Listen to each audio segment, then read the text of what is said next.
So I'm Lina Ghotmeh. I'm a Lebanese-born architect. I grew up in Beirut, and I set up my practice in France and Paris.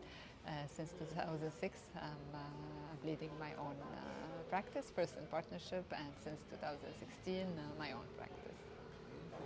And we wanted to start by asking, how did you feel when you received the commission to design the Serpentine Pavilion? I felt happy. Like it's a great commission, but it's a great responsibility as well, because I think like the Serpentine Pavilion is a very visible structure.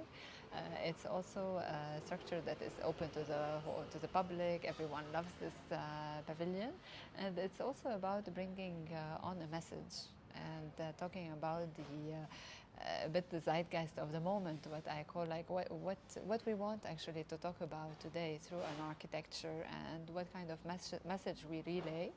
And in that sense, I really wanted to think in an in-depth way of how do we build today, what is the meaning of what we build, and especially for a temporary pavilion. So Dina, the Serpentine this year is a gathering place, a table, a meeting space over food and conversation. How did this concept come to life? So the idea started with the desire of bringing people together around the same table. I always thought that what actually relates us to Earth, and the first thing that relates us is really what we eat. No, like if I'm a Lebanese, and when someone asks me where is your home, I always feel like eating Lebanese food directly connects you home. So it's funny how rooted we are as beings, how rooted in our climates and the places where certain vegetables and food can grow. And the way we eat is also very much like stigmatizes and talks about the way we relate to Earth. So I wanted to start with this notion of getting a table together, like to think about our relationship to Earth, but also our relationship to each other. So the starting point was really this micro scale of the first space of sitting and having a table by us and meeting together.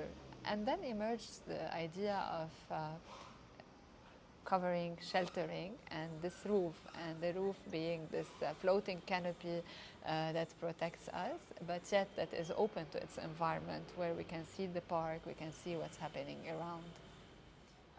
It's always also focused on archaeology of the future. You always bring up these ideas in all of your projects.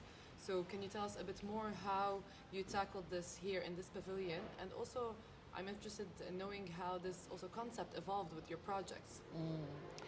And the archaeology of the future is a methodology of work. It's about also being able through every project to bring a specificity and bring an anchorage in the environment in the largest sense of what we say, the environment, the living environment where we are sitting, the resources in place, and the historical narrative or social narrative that is related to a project. And that's what makes every project very different from one another and very anchored in their places. Although there is a sense of poetics and sense of materiality that I bring into the projects, each one has a different shape, a different exploration of material in its own sake. And the evolution of this concept is rather one that is brought by each project into the other. So each project is really bringing a knowledge and bringing story, culture. So somehow it's kind of feeding into the other one, into how deeper you can go in the search and the encompassing diversity. And every time I learn from one project to the other, actually. And you carry more information into the next commission. Yes, and it's kind of getting a bit like layering, almost like a palimpsest every time you're rewriting and rebringing something from one venture into the other. Well, you always bring up your roots and upbringing in all your commissions. How has your Lebanese heritage basically, how did it actually inspire this pavilion? You know, I bring up my roots because first it's about rooting. It's about really emphasizing the question that we are rooted beings and we are related to our earth.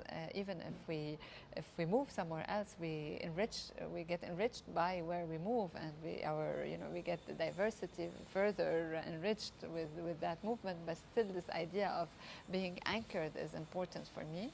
And I think the context of Lebanon, of Beirut, is also about diversity, and that's something that is very precious to my work and to my life in a way. So this diversity of people, of geographies, of climates, between moving from the sea to the mountain to the valley, that a small geography brings is very enriching and allows you to be open for a lot of diversities and to encompass complexity in architecture. That's why I think it's an element that is important in architecture. How is this brought into the Serpentine? It's brought through this moment of conviviality, like all family, despite all like the wars and the conflicts in Lebanon, everyone meets around the table, everyone eats together, everyone share, and everyone forgets their conflicts around the table, and that's amazing. And I thought that the table is really the moment where we forget these differences and we come together at peace. Food brings everyone together. Yes.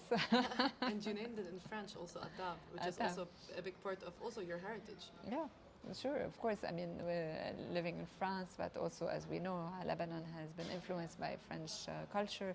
So it's also about this moment of Atable. Atable in France is about bringing your children on the table together to talk, but also it's about moments of decision when you're at a meeting board and you're advocating for consensus. You get everyone at table and it's time to decide.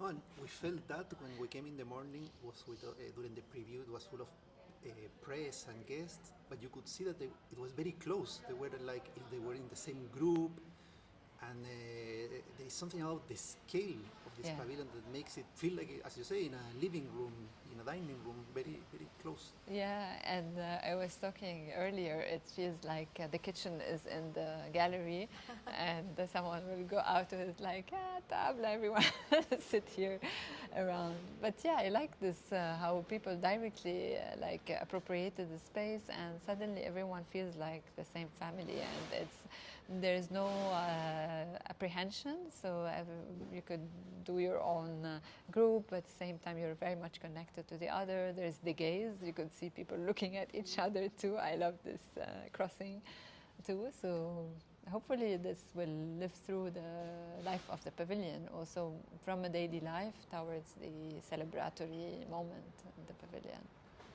And everyone basically knows what a table is and a chair is. It's so simple that it's so sophisticated. Yeah, I hope. So the pavilion, they're specially designed. Yeah, it's like design. The pavilion has a natural aspect to it. Obviously, we spoke about nature integrated within the green surrounding, and obviously the building of the Serpentine.